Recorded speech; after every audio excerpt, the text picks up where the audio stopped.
Salam sejahtera, terima kasih karena bersama dengan saya di Nazilin Unity Channel. Semalam, isu paling hangat ialah laporan bahwa ada pemimpin pemuda UMNO di Johor yang didakwa terpalit dengan kes liwat. Ini memang paling panas kemarin. Kata mereka, kenapa isu seperti ini mula timbul semula? Kenapa pemimpin-pemimpin yang patut jadi teladan timbul semula kes liwat seperti ini? Tapi ini komen daripada pemuda UMNO yang ketuanya iaitu Akmal Saleh. Apabila lantang Akmal Saleh bercakap tentang memperjuangkan tentang isu kalimah Allah, ini pula yang melanda pemimpin UMNO Johor. Pemimpin UMNO Johor terpalit kes liwat mungkin digantung, kata Akmal Saleh. Pemimpin pemuda UMNO di Johor yang disiasat kerana didakwa terlibat meliwat kini berdepan dengan tindakan tegas daripada parti. Ketua Pemuda UMNO Malaysia Akmal Saleh berkata, buat masa ini kes berkenan dirujuk ke lembaga disiplin untuk diteliti, selain dibawa ke mesyuarat pengurusan parti. Kata Akmal, dia sendiri mencadangkan agar tindakan keras dikenakan ke atas individu terbabit. Mungkin kita gantung dahulu jawatan sementara menunggu dan pendakwaan dan pembelaan, katanya kepada pemberita selepas majlis berbuka puasa bersama Majlis Kerja Tertinggi UMNO di Kuala Lumpur hari ini. Semalam, Polis Johor mengesahkan menerima 5 laporan berkaitan kes liwat terhadap 6 lelaki termasuk 3 pelajar di Mersing. Ketua Polis Daerah Mersing, Superintendent Abdul Razak Abdullah Sani dilaporkan sebagai berkata, susulan itu, seorang lelaki berusia lingkungan 30-an ditahan untuk membantu siasatan. Bagaimanapun, lelaki itu dibebaskan dengan jaminan polis selepas tempoh remannya berakhir semalam. Kata Akmal, UMNO memang tidak akan berkompromi dengan mana-mana ahlinya yang terlibat dalam sebarang salah laku.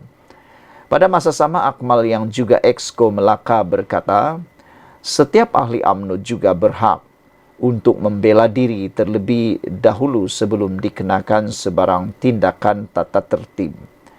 Jika benar dan terbukti bersalah, maka kami minta tindakan yang sangat keras sebab kita tidak berkompromi dalam isu jenayah. Kita tidak pernah berkompromi, kata beliau lagi. Sekian dulu untuk kali ini, ikuti terus ulasan selepas ini. Salam sejahtera, terima kasih kerana bersama dengan saya di Nazilin Unity Channel. Sekali lagi, Wan Saiful Wanjan berada di titik yang paling sukar dalam dunia politik. Ini apabila isu sogokan ahli Parlimen Tanjung Karang rujuk Wan Saiful ke jawatan kuasa Parlimen. Ahli Parlimen Tanjung Karang, Datuk Dr. Zulkapri Hanapi, telah memfailkan usul bagi merujuk Ahli Parlimen Tasik Gelugur, Datuk Wan Saiful Wanjan, ke jawatan kuasa hak dan kebebasan Parlimen. Beliau berkata, usul itu adalah berkaitan kenyataan Wan Saiful di Parlimen semalam yang dianggap sangkaan jahat dan cuba mengelirukan Dewan dengan tuduhan terhadap dirinya sebagai ejen yang memujuk dan menyogok ahli Parlimen Perikatan Nasional untuk menyokong kerajaan. Kenyataan itu juga dilihat semata-mata untuk mengaibkan atau mengheret saya dalam agenda peribadi beliau bagi memburukkan imej saya selaku ahli Parlimen Tanjung Karang yang juga menyokong kerajaan Madani. Usul telah dihantar ke pejabat yang di-Pertua Dewan Rakyat pagi tadi bagi membolehkan saya membalas sangkaan jahat itu di Dewan Rakyat Isnin ini, kata beliau pada sidang media di pejabatnya hari ini. Zulkafari menyifatkan kenyataan Wan Saiful sebagai tidak bertanggung jawab dan beliau tidak boleh memberikan penjelasan semasa tuduhan dibuat kerana terpaksa pulang bagi menyambut kunjungan Sultan Selangor Sultan Syarifuddin Idris Shah ke Tanjung Karang. Oleh kerana saya tiada di Dewan Rakyat semasa kenyataan itu, maka saya akan bawa usul tersebut bagi membetulkan sangkaan jahat yang dibuat, katanya. Semalam Wan Saiful mendakwa Zulkaperi dan ahli Parlimen Gua Musang Muhammad Azizi Abu Naim bersama 3 lagi individu dikenali sebagai Hasnan, Datuk Azman serta Datuk Rahim membuat kacau ganggu dalam usaha mempengaruhi kelakuan dan sokongan beliau kepada kerajaan. Saudara-saudara sekalian, ramai netizen sebenarnya teruja dengan isu ini. Mereka nak tahu siapa yang bohong, siapa yang bercakap benar. Dan lebih parah lagi, mereka kata, kita nak melihat orang yang memfitnah atau difitnah, cepat-cepatlah ditunjukkan jalan. Kata mereka, kalau betul lah ada unsur fitnah dalam isu ini, mereka mahu supaya orang yang memfitnah itu ditunjukkan jalan, dihukum, digantung Parlimen 6 bulan. Karena sebelum ini telah pun pernah Timbalan Perdana Menteri Zahid Hamidi bercadang untuk membuat usul menggantung Wan Saiful Wanjan sebagai untuk menghadiri Parlimen kerana tindakan beliau menyatakan dakwaan yang mengelirukan di Dewan Rakyat. Tetapi Wan Saiful Wanjan telah pun mengambil keputusan untuk menarik balik dakwaan itu dan memohon maaf. Ini menyebabkan Zahid Hamidi menarik balik usul tersebut. Tapi kali ini kata mereka, jangan lagi tarik balik usul, teruskan supaya kita tahu cerita sebenar di sebalik semua pendedahan demi pendedahan Wan Saiful Wanjan. Dan ada juga yang mencabar Wan Saiful Wanjan supaya membuat pendedahan, membuat kenyataan di luar Dewan. Jangan dalam Dewan saja, kata mereka.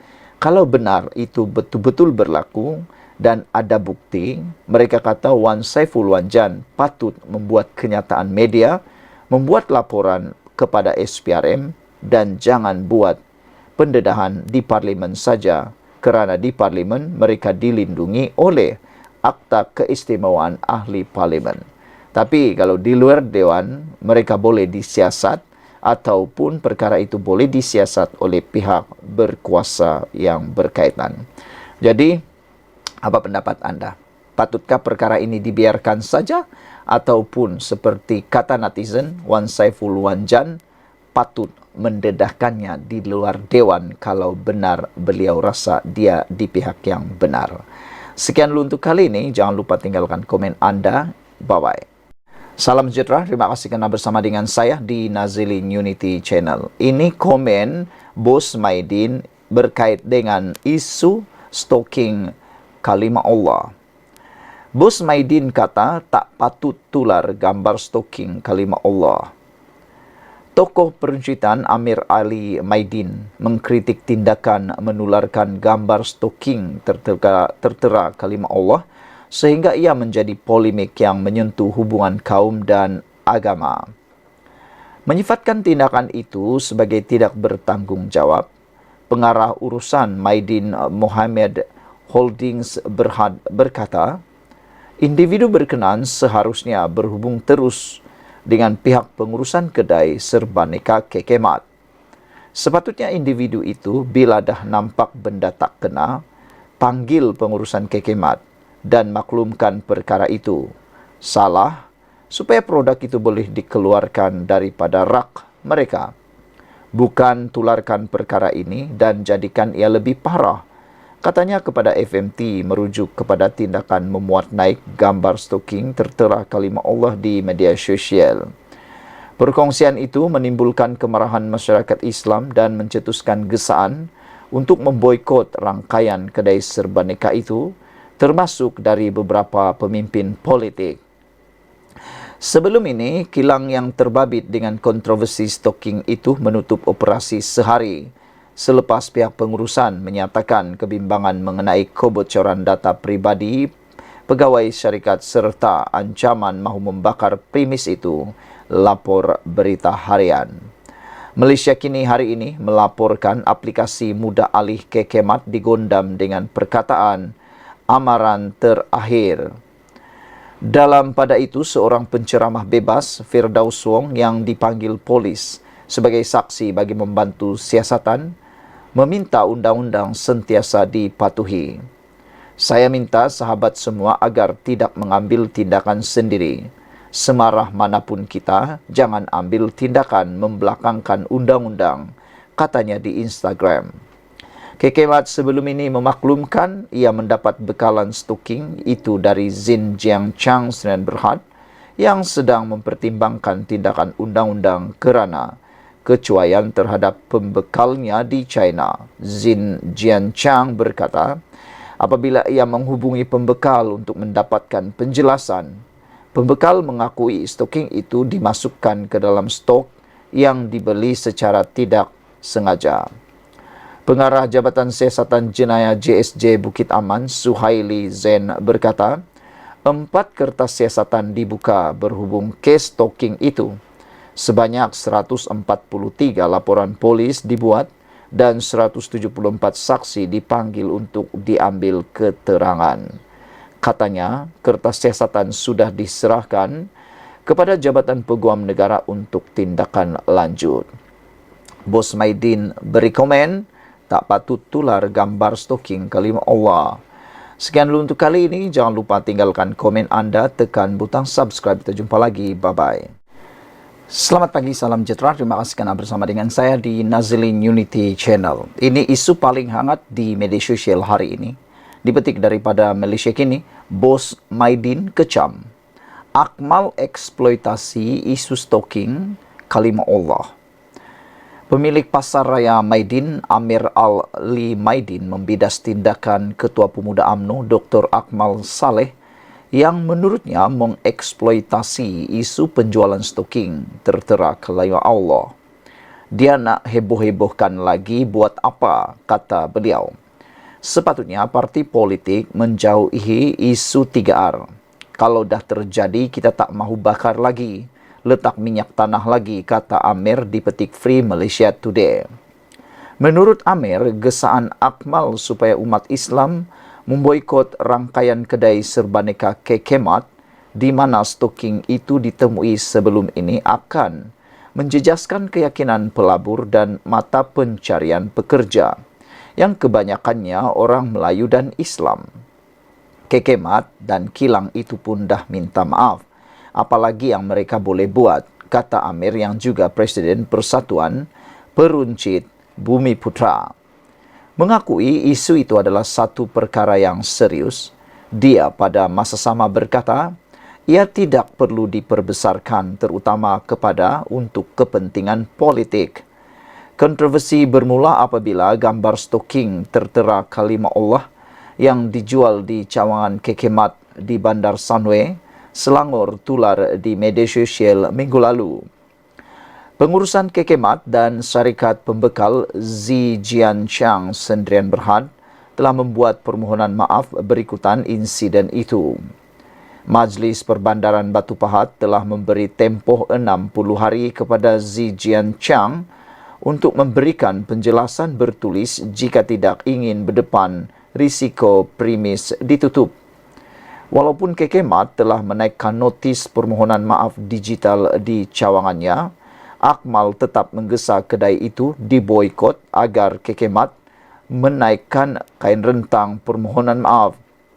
Malam tadi, Setiausaha Agung UMNO, Ashraf Wajdi Dusuki berkata, parti itu menyokong penuh pendirian Akmal berhubung perkara itu. Saudara-saudara sekalian, itulah dia komen daripada Bos Maidin apabila beliau mengatakan Akmal usah eksploitasi isu stalking kalimah Allah. Menurut pemilik Pasar Raya Maidin itu, iaitu Amir Ali Maidin, beliau membidas tindakan Ketua Pemuda UMNO Dr. Akmal Saleh yang menurutnya mengeksploitasi isu penjualan stalking tertera kalimah Allah.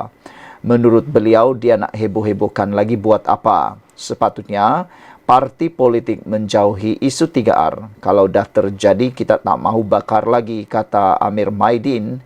Letak minyak tanah lagi, kata Amir, dipetik Free Malaysia Today. Menurut Amir, gesaan Akmal supaya umat Islam memboikot rangkaian kedai serbaneka kekemat di mana stoking itu ditemui sebelum ini akan menjejaskan keyakinan pelabur dan mata pencarian pekerja yang kebanyakannya orang Melayu dan Islam. Kekemat dan kilang itu pun dah minta maaf. Apalagi yang mereka boleh buat, kata Amir yang juga Presiden Persatuan Peruncit Bumi Putra. Mengakui isu itu adalah satu perkara yang serius. Dia pada masa sama berkata ia tidak perlu diperbesarkan terutama untuk kepentingan politik. Sekian dulu untuk kali ini. Jangan lupa tinggalkan komen anda. Ikuti terus ulasan selepas ini. Salam sejahtera. Terima kasih kerana bersama dengan saya di Nazilin Unity Channel. Ini berita terkini daripada kes isteri Daim Zainuddin berkait dengan permintaan beliau, permohonan rayuan supaya pasport dikembalikan secara kekal. Nampaknya apa yang diramalkan oleh netizen terjadi, yaitu mahkamah hari ini adalah mahkamah yang sah dan benar. Mereka kata ramai netizen tidak setuju kalau pasport Naimah dikembalikan secara kekal.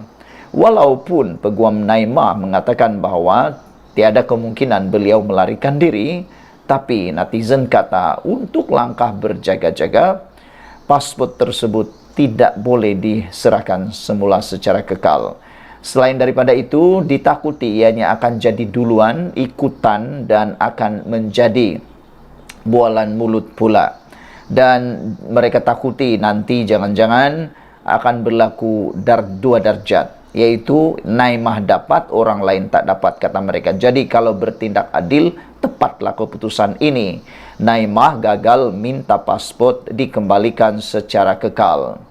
Di Mahkamah Tinggi Kuala Lumpur hari ini, menolak permohonan Naimah Abdul Khalid untuk pemulangan pasportnya secara kekal yang diserahkan kepada Mahkamah Session sebagai sebahagian daripada syarat jaminan RM250,000 yang dikaitkan dengan kes jenayah pendedahan asetnya yang belum selesai.